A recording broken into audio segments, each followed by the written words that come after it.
sisi wote. Shalom, shalom. Shalom. Shalom, shalom. Shalom. Tunamshukuru Mungu anayetupatia usiku wa leo, jioni ya leo.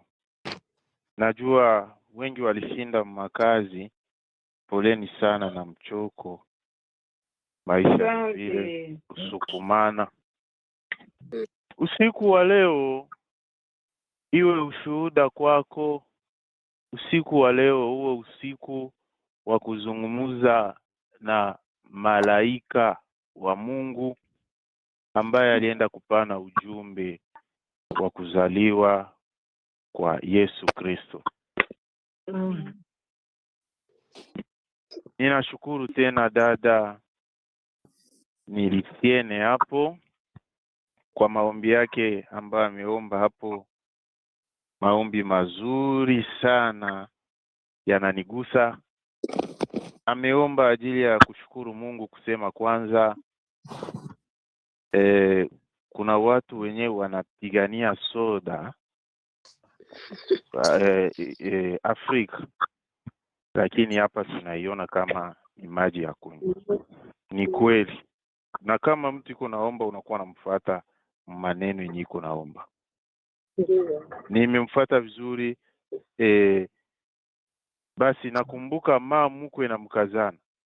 Mpaka saa hii niko na ile ushuhuda au wasemitanagi juu ya soda ya kufeti. Mkazana alikamata soda akapatia bakwavo soda yote. Mama mkwe naye alikuwa anataka naye apatie naye bakwavo soda. Juu ya soda walifia soda mpaka leo. Miaka inapita hata 10 hakuna kusemeshana mama mkwe na mkazana juu ya soda.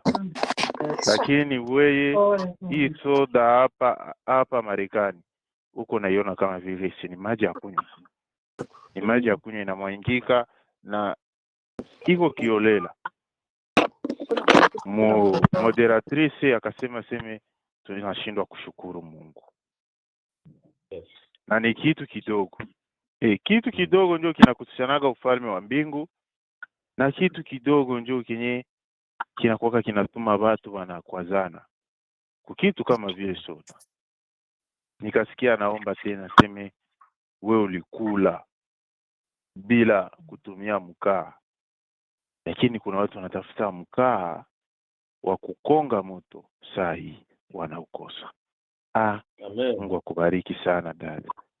Ilikuwa maneno mtu anaweza kuidharau, lakini ni makubwa. Amen, amen. Amen. Vile mama moderatrice nawaza ananipa dakika 15. Ni vile mama Lisiene niambie nisipitishe. Mafundisho tafika hata 5:30. Asante sana. Kumbe nina muda. Una muda mpaka watu wakiendelea.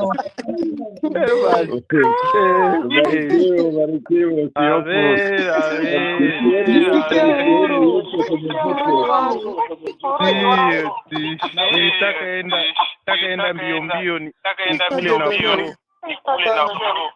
na ukikula na bro inaweza kukuchoma. Saa 5 ya kwao ni saa 4 ya kwetu. Ndiyo. Yes. Afadhali vile. Bwana asifiwe.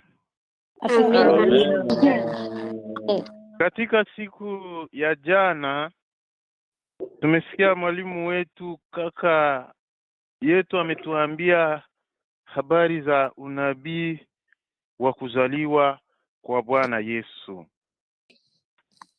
Na kwa kweli mwanzo wa mvua ni mawimbi.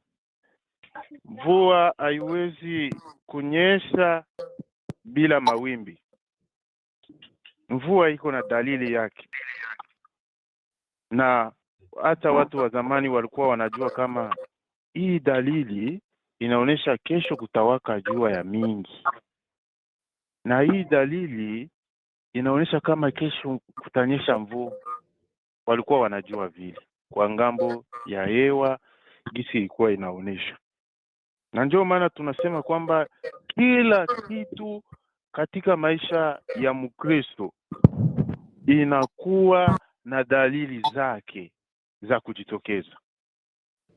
Hakuna kile kitu utafanya bila dalili, na kama kunakuwa dalili ya kitu ni kusema kwamba tena kuna hatari ya kitu kizuri ya kitu, dalili ya kitu chochote hicho tuko tunasema hapo, na hatari ya kitu chochote hicho. Ni vitu vitatu vyenye viko tofauti, lakini sisi tutaongelea zaidi dalili.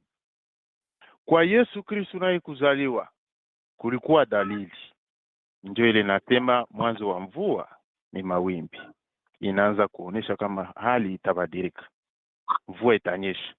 Na kuna wenyewe viko na ile macho yao ya zamani walikuwa wanaona kama mvua itanyesha mingi au haitanyesha mingi, itakuwa ya kawaida. Na kuna mwingine alikuwa anasema hii mvua inafungana, haitanyesha, itapita. Na kuna watu hata walikuwa wanasheteana kusema tusheti tusheti. Mwingine anasema hapana, itapita, hii mvua iko inapita. Mwingine anasema ilishaanza nyesha fasi fulani, asa hapana, iko inapita, inafunga lakini haitanyesha. Dakika kidogo tunaangalia mawingu, mvua ilipotea. Hii dalili nayo ilionekana kwa Yesu kuzaliwa. Kukaonekana hii dalili ya unabii ambao ilikuwa inamtayarisha Yesu Kristo kuzaliwa. Bwana asifiwe. Amen. Akumbe hakuzaliwa vupu vupu. Hapana. Hakukuwa leyete ya kusema tutayarishe leyete ya mtoto bumilembe na mafuta ya mtoto tumtayarishe kwenye atakuya. Kama hizi tuko tunaona mtoto angali mtumbu, wewe unaanza kumuuzia nguo na ujue utazala nini. Haujue kitu gani kiko mtumbo, haujui kama utajifungua mtu mzima au kilema au kitu gani. Unaanza kutayarisha leyete kwa kitu fulani fulani, kujitayarisha. Kweli sio mbaya na ni sheria ni yake, lakini tunatayarisha tu kwa imani. Anaweza kuya wala asikui. Sasa wakati yenyewe hakui na ulisha tayarisha nguo, na kitu inaumizaka kuroho, pesa yenyewe ulimaliza juu ya leyete. Na wengine huku kwetu kwenye tuko tunaona wanafanya kama ni na sababu terme wanatumia pale, unakuta anaanza kufanya kama ni baby shower na mtoto angali mtumbo. Siwe kama ni kizungu, hii kizunguzungu ambao tunasema ni kizunguzungu, siwe angali mtumbo, binakuwa vya mafete, binakuwa vya watu. Tusome envelope yenye itoa kwa daktari ya ecography mubatu, ase mtoto atazaliwa ni mwanaume au ni mwanamke. Basi venye viko mwavile sitabakatazia, lakini mimi kwa mtu wa kiroho sioni maana yavyo. Wakati yenye unaanza kusoma envelope, barua mwa envelope yenye ingali inafungwa, yenye haiyakuwa wazi. Na japokuwa Paulo mtume amesema kwamba sisi ni barua ya Kristo na ni lazima tusome kwa watu wote watambue kama sisi ni barua ya Kristo. Mwalimu alisema mengi, sina budi tena ya kurudia pale. Nilitaka kuonesha kwamba kila kitu kinaandaliwa, hata kwa kuzaliwa kwako wewe dada, kwa kuzaliwa kwako kaka, kuliandaliwa. Na kila mmoja ana namna yake. Huko wenyewe walizaliwa wenyewe, tangu kuzaliwa kwake nywele hazitoki kukichwa, na akitoa nywele ni kupunguza, lakini hawezi kunyoa zote. Labda wakati alizaliwa kulikuwa unabii fulani yenye ilitoka pale. mama alipewa ule mtoto kwa shida, na wakati alizaliwa watumishi ya Mungu walimwambia, huyu kijana wako mwenye utazaa atakuwaka mtumishi wa Mungu. Huyu kijana wako binti mwenye utazaa atakuwa masera, atakuwa bikira. Madhehebu yetu ya Kiporo ndio ulikuwa nasikia wanaambia mtu aseme atatawa. Utatawa. Huyu mtoto wako angali bikira, na kwa kuwa angali bikira unaonekana hali za kutawa tangu angali mtumbu ya mama yake. Ile unabii inakuwa inafanya nini? Inaenda inatayarisha. Na njoo haina ya kutuonesha kwamba hata Yesu naye alitayarishwa kuwa yeye ni Emanueli, Mungu pamoja nasi, atatukomboa kwa bakora yake ya chuma na kofia yake ya shaba, na ufalme wake hautakuwa na atazaliwa katika muji gani, na familia itakayompokea ni tumbo la fulani. Alitusomea kitabu cha Isaya na alikuwa wazi. Bwana asifiwe sana. Amen. Na leo tunaona kazi za malaika. Hatutagusa mwa malaika wengine sababu tunaweza kulala hapa na wanatukuchia, na wengine lazima wako wanaenda kukazi. Tutagusa kwa ajili ya malaika Gabrieli. Huyu malaika Gabrieli ndio tutagusia zaidi kwa ajili ya siku ya leo. Basi kiingilio chetu cha mafundisho, kuna utofauti kati ya malaika na watakatifu. Kama ulikuwa ujue, kuko utofauti ya kuitwa mtakatifu na malaika. Mfano wa kwanza, usafiri ni neno moja, lakini vyombo vya kusafiria ni vya namna nyingi. Gari ni usafiri na avion ni usafiri, lakini ni tofauti.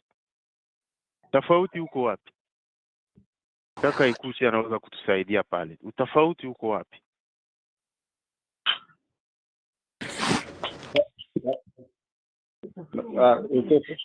Unasema kati ya gari na avion. Na japokuwa yote ni usafiri.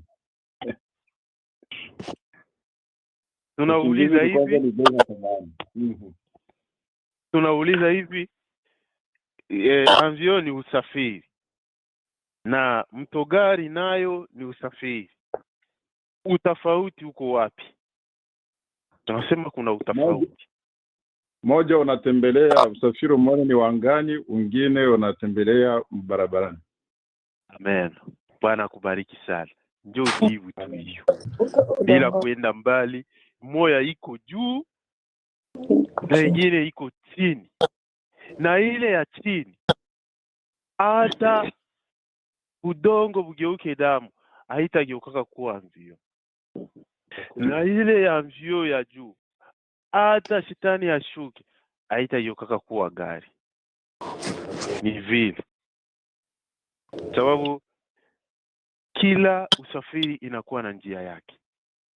Na ndio maana tunasema kuna utofauti ya malaika na mtakatifu, wa malaika na watakatifu. Utofauti uko wapi? Labda tulikuwa tunajua vile, lakini utofauti uko wapi? Utofauti uko hapa. Kwa kuwa malaika ni jeshi la mbingu.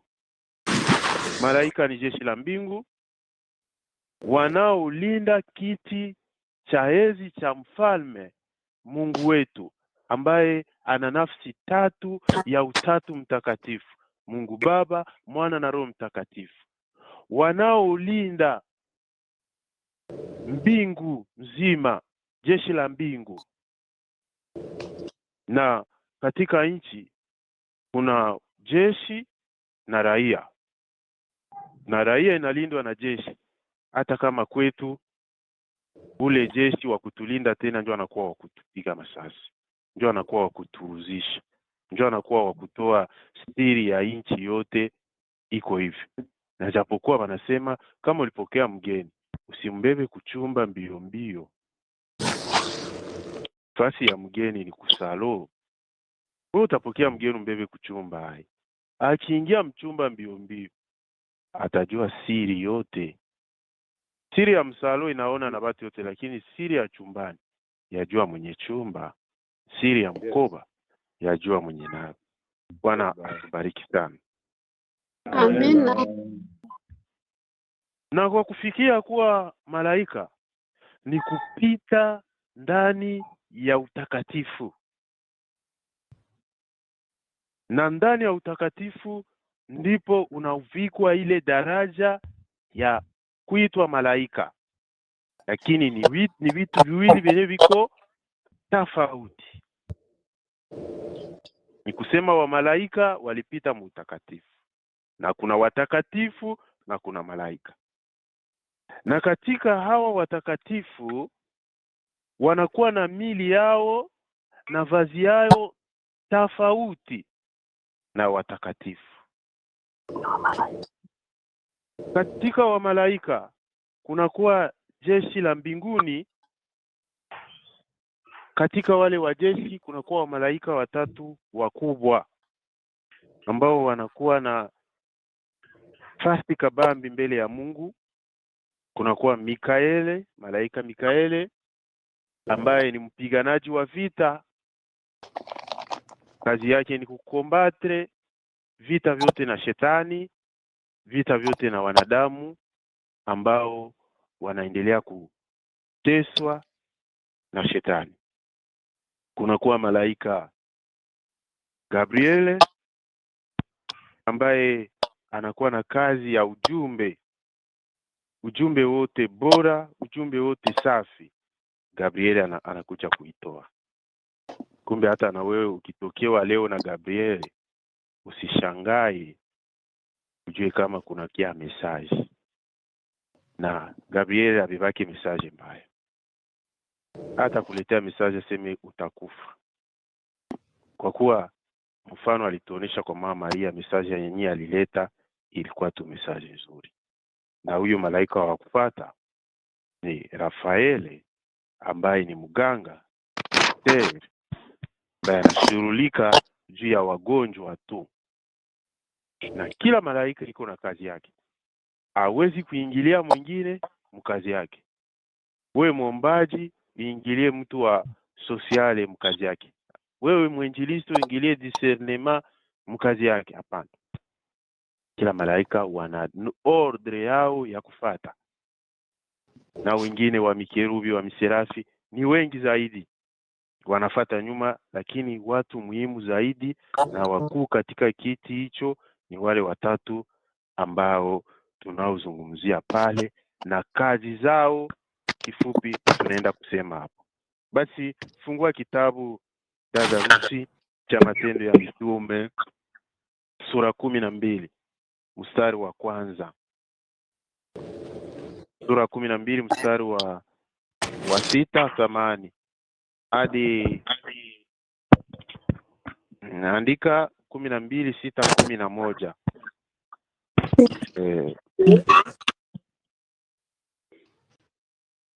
Matendo ya Mitume 12:6-11. Soma hapo haraka hapo. Matendo ya Mitume 12:6-11. Tunasoma kwa jina la Yesu. Amina.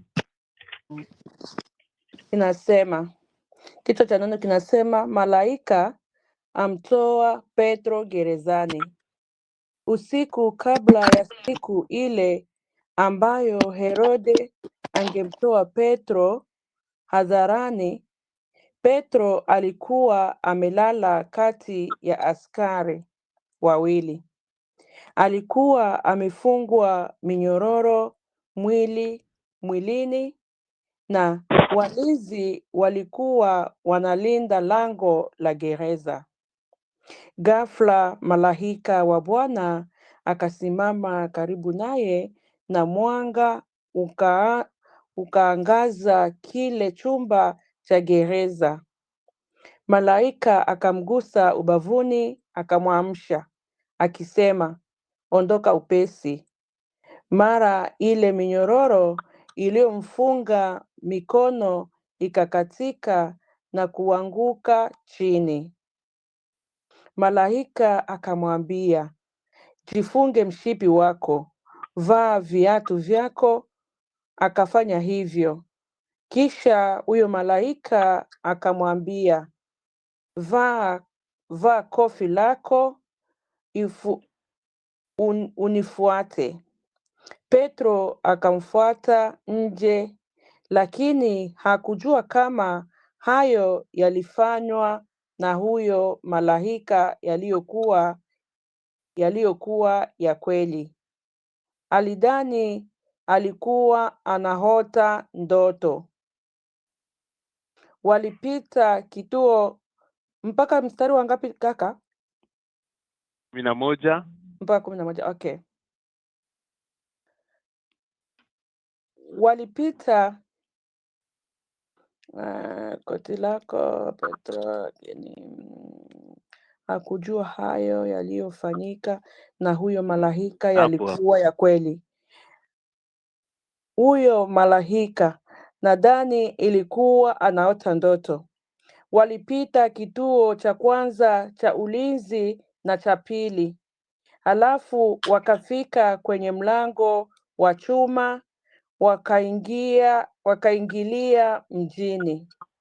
Huo mlango ukawafungukia wenyewe. Nao wakatoka nje. Wakawa wanatembea katika barabara moja, na mara yule malaika akamwacha Petro peke yake. Hapo ndipo Petro alipotambua yaliyotukia, akasema, sasa najua kwa hakika kwamba Bwana amenitumia malaika wake akaniokoa mikononi mwa Herode na kutoka katika mambo yale yote watu wa Israeli waliotazamia. Ndilo neno la Bwana. Asante kwa Mungu, ubarikiwe. Hapa ilikuwa habari za Petro, alikuwa alikamatwa. Mbele tulikuwa tunayua kikamatwa, kufungwa, manake uliiba, na kama ukuiba uliloga. Ndio vitu viwili ulikuwa nayua ukifungiwa. Ye aliiba, wala madeni ya watu, wala aliloga, wala ile akili ya kusema kama mtu anaweza kuwa alizingishiwa au anakamatiwa bila sababu haikukuwa mvichwa vyetu zaidi. Petro naye alikamatwa, akafungwa minyororo miwili bila kosa, sababu ya neno la Mungu, sababu ya ushahidi, kutaka kuwa shahidi wa neno la Mungu. Basi alipofungwa minyororo miwili na walinzi wakaanza kumzunguka wakilinda gereza, alipata neema kabambi ya kutokewa na malaika. Kutokewa na malaika ni neema. Nashukuru katika Renouveau Charismatique, maana wengi walishaona malaika. Ulikuwa wakati wa evaluation tu, nasema hii ni muda wa evaluation ya priere. Hatutaomba mpaka tutobole ni mangoma fani kwanza tuone kama Mungu alishatuonesha. Bwana, tangu tulianza omba mafungo ya roho, kila mmoja aseme vyenye aliona. Tuko na vipofu wala tunaonaka? Tujipime. Kuko wamoya badada na bababa anaonaka, unasikia anasema niliona mtu anavala makanzu meupe. Na saa ya wenye kuwa na ile kipaji ya tafsiri wanaanza kutafsiri hapo. Unakuta kumbi malaika alishafika hapo. Malaika kumuona, utamuona kiroho, hapana kimwili. Sababu hata kwa wafumu au malaika wa giza, sababu kuko wa malaika wa giza. Usiamini kila malaika kwamba ni malaika. Shetani naye ana wa malaika wake. Ukienda kwa wafumu, kwa mfano tu kidogo ni wafumu ndio tunajua. Atagusa vyake vya machupa na vyake vyenyewe atagusa pale. Kisha anakuambia biko hivi biko hivi biko hivi. Sasa wewe uliona ile mzimu. Kesi iliingia na ikamwambia. Lakini yeye aliambiwa na vyake pale. Na hukumuona yule pepo wala yule malaika mwenyewe alimtumikisha. Na njoo jinsi mambo ya Mungu nayo na mambo ya kiroho nayo hauonaki. Penye Mungu atakuwa alitenda hautajua gisi aligusa na gisi mkono yake ilishuka. Ndio. Na bakikwambia wewe si maombi yako ndio iliponyesha mwingine. Hautajiitika na wewe. Hiyo kuomba kidogo niliomba pale. Njoo kweli ulilala mzuri. Kweli frere maombi yako ulinisaidia. Kweli sere maombi yako ulinisaidia. Basi kumbe na mimi ni mtumishi wa Mungu. Kumbe unashindwa hata kuelewa. Sababu tuliomba tu muda kidogo kwa imani tukaenda, lakini kumbe mtu alipata sasa kusinzia na alikuwa na juma mzima bila kulala. Malaika huyu Petro naye aseme alifungiwa macho na malaika kamwambia ndakufunga hata kinywa, hautasema na mtu, mimi mwenyewe nitashughulika. Ilikuwa kiroho.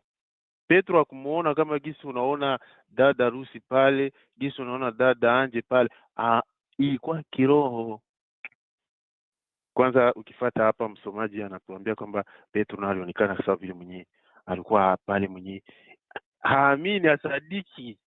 Iko tu kuwa tu.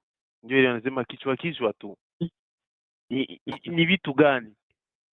Ni kama gari yenye sijui inaongozwa na kama wewe hauiambii ipite hapa haitapita. Mpaka wewe ndio uinyonge useme vola, unyonge vola iende hapa ndio inaenda. Na Petro na alikuwa vile.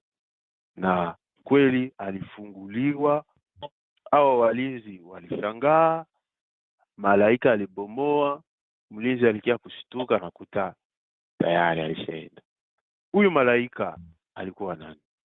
Malaika wa ukombozi. Malaika mjumbe wa mzuri, analeta habari za ufungulivu. Na vile vile katika maisha tujue kwamba hao malaika wana kazi kubwa sana.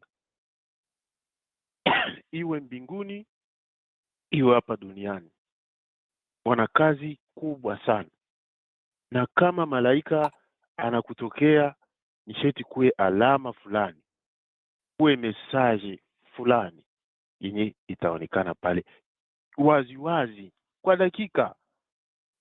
Kwa Petro ilionekana kwa dakika, malaika tu wa Bwana kushuka na ikaonekana. Usikie kutuambia uliona malaika na hakuna ishara ilifanyika. Kwenye malaika iko sharti toke habari ishara yenye itakuwa kwa alama nzuri. Ndio. Bwana asifiwe sana. Amen. Tuangalie basi kazi ya huu malaika mtakatifu Gabrieli na matukio yake mbalimbali katika Biblia. Ya kwanza alimtokea Elizabeti na Zakaria kule Yudea, ngambo za Yerusalemu. Huyu Zakaria alikuwa mkimo yenye haiko miaka yenye haiko ya kidogo. Elizabeti naye alikuwa miaka yenye haiko ya kidogo. Kwa namna nyingine, kwa wataalamu walisoma wanasema ni menopause, ambayo mtu hawezi tena kuzaa, vizazi vilishasimama, ukishakomala haiwezekani. labda kwa wanaume uzazi hausimamagi, lakini kwa huyu mama Elizabeth ulisimama, na labda hakukuwa anajua tena kama anaweza kuzaa. Huyu Zakaria japokuwa kosa mtoto, hakuchoka kufanya kazi katika hekalu. Ndio ilikuwa kazi yake, kutengeneza hekalu ya Bwana, kufanya makazi mbalimbali, na ndio kulitoka neema yake hapo. Katika kazi yake alikuwa anatumikia Mungu, ndio kwenye Mungu naye alikuwa anamkumbukia pale, akimkumbusha Mungu, ona kazi yangu, ona miguu yangu, ona shirika nafanyaka, ona kanisa, ona karismatiki, ona uchungaji ulinipa, ona. Ndio kulikuwa baraka yake hapo. Malaika mwisho alimtokea yeye Zakaria mule mwekalu. Andika tu, utakia kusoma nyumbani kitabu cha Luka sura 1 mstari wa 19 hadi 21. Alimtokea Zakaria hapo katika hekalu, akamwambia, wewe ni kichwa kwanza, wewe ni kichwa, na kichwa cha nyumba ni mwanaume, na mwanaume, kupitia mwanaume ndio mwanamke anapata kuzaa. Kwanza kumtokea malaika, walizungumza naye. Alisema nini? Mimi ni Gabriel. Biblia inasema pale, ukisoma, alijitambulisha, mimi ni Gabriel. Bwana asifiwe sana. Amen. Na kuja kukuletea habari nzuri. Katika mambo yote alimwambia, ilionekana kwamba anamwambia mambo ya kumzaa Yohane, na alimuonesha mambo yote. Watu walisubiri Zakaria atoke kanisani, walichoka. Tangu aliingilia mle mkanisa wakachoka, akasema vitu viko namna gani? Na sasa waliona anakuya hasemi, afanyi chochote.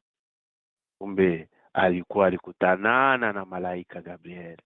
Kumbe alikuwa anapata message kutoka kwake.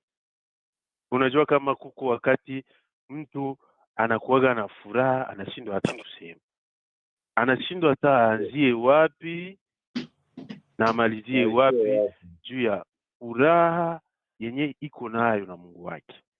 Huyu Zakaria naye alikuwa na furaha kubwa ya kupewa message na Gabriel. Na kuna wengine watu wanasema huyu kila siku anaenda kwa maombi, huyu kila siku anatumikia Mungu, huyu kila siku na mashapele rosario, kusali rosario kila mara, na manevene na vitabu kila mara, sala mbalimbali za malaika, za watakatifu zote anajua. Yes. Kwako wewe sikuambie kitu. Zakaria naye balichunga atoke mkanisa, hakutoka sababu alikuwa na shabaha fulani. Yale yasikuambie kitu, sababu neema yako iko.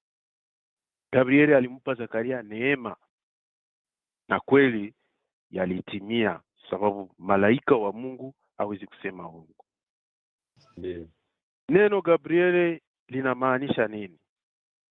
Maana ya jina la Gabrieli.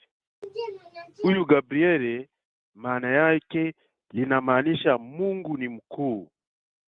Mungu ni mkuu. Au tunaweza kusema Mungu ni nguvu yangu. Ni mambo mamoja, Mungu ni mkuu au Mungu ni nguvu yangu. Ndiyo maana ya hii neno Gabriel. Alimtokea nabii Danieli katika kitabu cha Danieli. Gabriel alitumwana kumwelezea Danieli maono ya unabii kuhusu nyakati za mwisho, na kumpa Danieli ufahamu wa mambo yatakao kuja. Nasikia kama ujumbe zote za Gabrieli ni za mzuri tu, na alimjulisha Danieli mambo yote. Hiyo mambo utayasoma, andika ndani ya kitabu cha Danieli sura 8 mstari wa 16. Ule tena Daniele sura 9 mstari wa 21. Hapo utasikia gisi Gabriele alimfunua mengi kwa Daniele kwa mambo yatakao kuja siku za mwisho, na akampa unabii kuhusu nyakati ya siku za mwisho. Kumbe ni malaika, kwa kifupi ni malaika mjumbe ambaye analeta ujumbe mbalimbali. Mtu mmoja aliomba Mungu sala ya malaika Mikaeli kila siku mbele ya kulala. Baada ya siku moja aliona Mikaeli anakuja kwake na upanga kumpigania mvita ambao alikuwa anapita ndani. Mikaeli alikuwa anaongea lugha yenye yeye hakukuwa anasikia, na hajui jinsi anaweza kusema ile lugha mwanzo mpaka mwisho. Akaamuka, na wakati aliamuka katika ile ndoto akaanza kukemea, na kemea hii shetani kwa jina la Yesu, itoke katika nyumba hii. Hii shetani yenye mimi nalota, hii shetani yenye inakuya ishindwe. Hakujua kama ni malaika Mikaeli ambaye anamtokea, sababu huyu Mikaeli iko na nguvu nyingi. Hata akifika mwako mnyumba na kuambia dada nakaa katika Kristo, utawaza nyumba itaanguka ama utawaza shetani anakuingilia mnyumba. Kumbe ni Mikaeli. Na ndo gisi hata ukitazama picha zake gisi unamuona, na ndo nguvu iko nazo. Akipita ni kama huyu mtetemeko wa ardhi, anaweza kutokea mtu hata huko macho sana zaidi ukiwa unasali sala zake mpaka tu umuone. Niko na hiyo sala, kwa wenyewe wataitafuta mkiswahili, tawaandikia mie, niko nayo mkichwa, nitaweza kuiandika kwenye WhatsApp group yetu. Watu wote wanakamata, wanajifunza nayo, waingize nao mkichwa, sababu ni mpiganaji wa vita na vitisho mbalimbali. Na ukianza hiyo sala ujue kama utamuona, labda ukue mwali ya yenye haiko ya utakaso ya zambi, inaweza kuwa ile inakimbizaga malaika wa Mungu, sababu malaika ni mtakatifu na hapendi fasi ya zambi. Lakini ukiwa mwenye uko na komunika vema, unaungama na uko katika hali ya utakaso japokuwa maovu na usala, hiyo ni shetani muone. Kama hautamwona kwa picha, utamwona munamna mbalimbali. Huyu mama naye alimuita ampiganie vita, majaribu yenyewe iko napitia ndani, shida ziko napita ndani na watoto na jamaa lake. Anamuona sasa, anamkaribia, analamuka usiku, anaanza kemea kumwanga maji ya baraka mnyumba na machumba yote. Kumbe iko namkimbiza Mikaeli. Bwana asifiwe.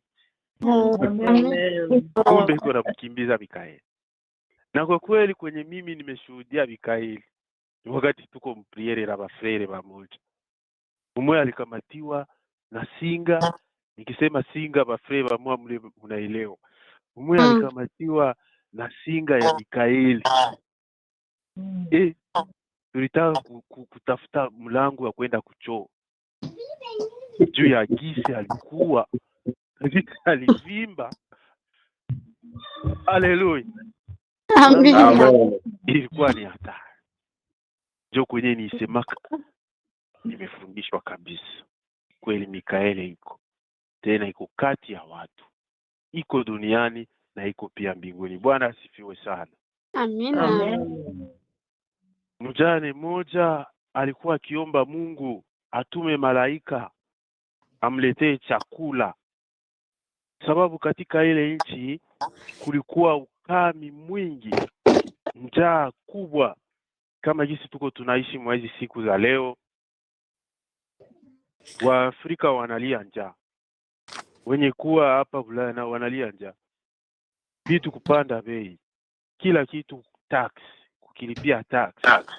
ukiuza matunda udogo na tate wanakata. Unakuta uliemea vitu wa dolari 100, hauamini hata kama ni wa dolari 100. Uko naangalia hiyo franga yote ndio vitu vinaleta sabuni na benye ya watoto so wala biskuiti. Kumbe ukiangalia ukienda na hiyo resi ufanye hesabu unaangalia hii taxi iliingia. Kumbe je yenyewe ilibeba pesa. Vitu vinakuwa nguvu. Basi huyu mjane naye alipita ile maisha. Akaanza kusema nitaomba Mungu anitumie malaika wa kunipa tu chakula. Kuko watu wenye bako bangali nahitaji chakula. Lakini we frere na we sere natumaini mwenye kuwa katika nchi ya nje hauna tena hitaji ya chakula. Bwana asifiwe sana. Amina. Naye akaanza kuomba Mungu amletee chakula ule mjane. Basi Mungu wa wajane anasikiaka. Sikia sasa kipimo cha malaika. Naamini mafundisho ya leo utajengeka. Mungu alimtumia mchawi mkubwa mwingine wao mwenye anaogopewa. Unajua kukufasi yenye watu wanaishi banajua kwamba ule mama wala ule baba kwake usiendake hata kulopola moto. Ule anajulikana na watu yote. Mjini mzima walimhamishaga kama kakimbia huko. Alishakuwa huko anakuwa huko. Ule anajulikana kama ni iko katika zile hali. Akamtumia na kuja kwake. Mama fulani nakuja kwako siku mingi sikuoni. Nipatie maji ya kunywa. Ule mama akashtuka. Alikuwa anafiagia asubuhi kwa nyumba, kutoa uchafu, kutengeneza usafi.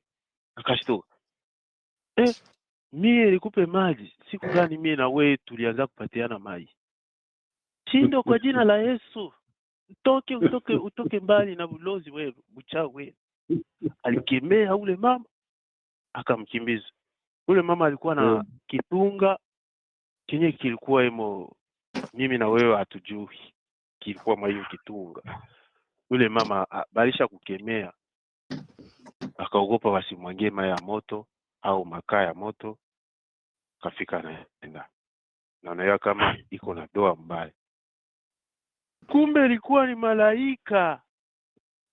Wakati mambo ilikia kujulikana baadaye nyuma, sababu siku ya shetani haina kufuniko.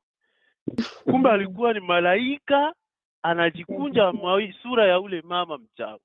Bwana asifiwe. Usifikiri ni sinema ya watoto ili tuko naongea ya televizio au dessin anime ya watoto mapopi wanaonaga kwa televizio. Hapana. Yes. Ni kweli. Na wewe amini kwamba malaika anaweza kuya wakati wote kwako. Ukiwa huko Cleveland, ukiwa huko Australia, anaweza kuingia mle mwako bila wewe kujua. Ndio sistemi ya malaika. Hawa malaika nao frere na sere bako bajanja. Siri kubwa ya malaika mimi naona leo. Hata na mimi hapa najifundisha. Ukuye msura tena ya mchawi. Na huko mtakatifu. Mimi anishangaza hapo mwalimu na ulisema malaika waweza kaingia kwa mchawi. Ni kipimo cha huyu mama walitaka kumpima. Kipimo cha kumpima. Na kweli haikukuwa sura ya ule mchawi. Lakini alivaa akajificha kwanza. Ilikuwa kipimo cha nini? Cha imani. Ilikuwa kipimo cha nini? Cha imani. Imani. Ndio nazungumzia hapo. Nikukazie eko na neno la Mungu, ndio uone kama malaika ni hivi na itakusaidia sana kufikirisha. Kumbuka habari za Abrahamu. Kwa sisi tunasoma Biblia. Wakati alipokea wale wageni na mke wake Sara. bageni benye ajui kwenye banatoka. Na ndakupa somo la Biblia. Banapita tu biko wanapita. Abrahamu kukimbia kwa mkewe Sara, anamwambia, Sara, tunapata wageni. Mwingine angesema, banatokea wapi? Ni bashibeni? Ni bakwetu? Ale mshibeni. Ni mtoto wa nani? Ni wa wapi? Ambaye anakuja kututembelea. Sara, Biblia kama ilitufutika mimi na wewe Biblia sijui, lakini Biblia inasema Sara yeye tu alipokea, akamwambia fanya mkate, wapatie kwanza na maji wakoge wakunywe, na wengine wakunywe, fanya mbio wageni wetu. Tusipoteze hii baraka, hii neema ya Mungu.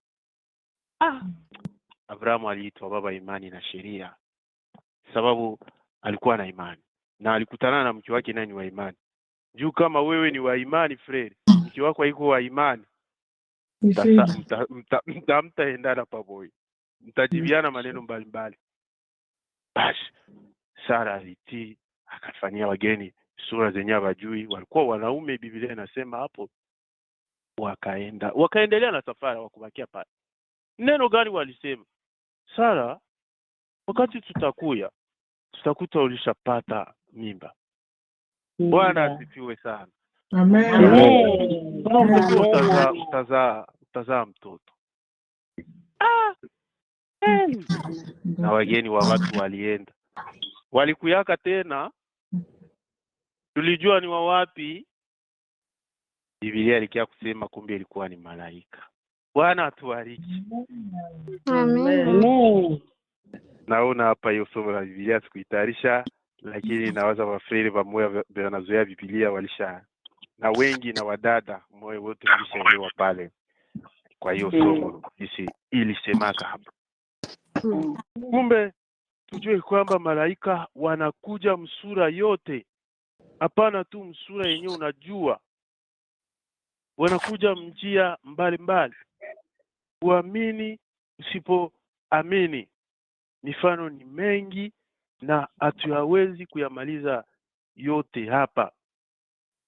Kuna wengine wa malaika tunao bila kujua katika maisha yetu.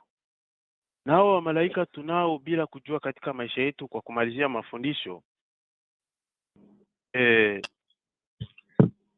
ninawataja ni wa malaika, lakini wako pembeni ya wa malaika. Iko kama vile ni kanji yake yenyewe kaliingiaka kwenye akastahili kuingia. Nawaza pale umenielewa vizuri. Mfano wa gani? Watu wenye walio tuacha. Marehemu wenyewe walituacha. Labda marehemu baba, labda marehemu mama, labda marehemu shangazi, labda marehemu mke wako wa kwanza, marehemu mume wako wa kwanza na vinginevyo. Hata mtoto wako. Unakuta ukishinda unamuwaza mchana, kweli utasononika jua huko naye karibu, lakini utakumbuka maneno yenye aliwahi kukuambia. Na labda mwingine akimkumbuka marehemu mchana, ile siku hata alikuwa kusoko, atachuruza ya ajabu.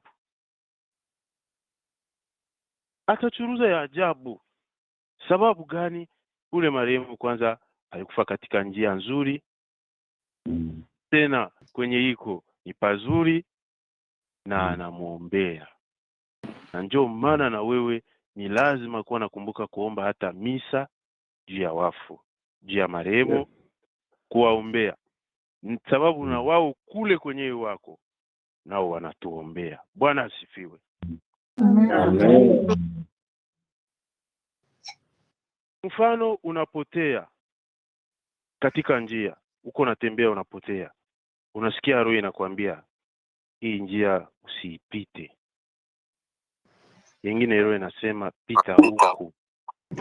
Ukipita huku kuko ajali ilifanyika huku, au utaumia, au kuko jaribu yenyewe utakutanana nayo, au utakutana na mtu mwenyewe haupendi kukutana naye kule, maana anaweza kukuchafua roho yako, na labda ungana natoka kupriere au kanisani na ulipokea mwili wa Kristo.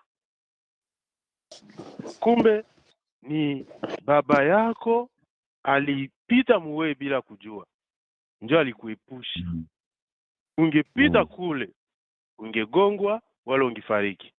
Ndio wale wa malaika wengine tunasema wako mkanjia, kingine miawiko karibu na malaika bibiko mkanjia kuenda kwenye kapembeni, ndio ile tukasema vile. Bwana asifiwe sana. Amen. Alikuepusha muhatari. Ulikuwa unatembeza gari, ulitaka kugonga.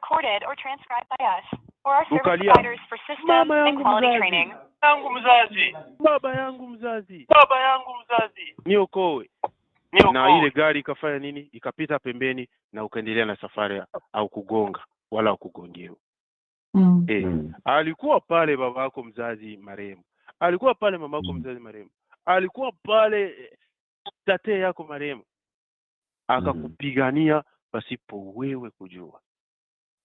Wengine wenyewe walisoma sayansi sana, wanaelewa ile mafundisho, wenye kuwa na ujuzi wa masomo nao wanaelewa kujua kama kuko wengine watu wanatupiganiaka, wenyewe walitutangulia kwenda kwa Baba. Bwana asifiwe sana. Amen. Anaweza kuja hata katika ndoto,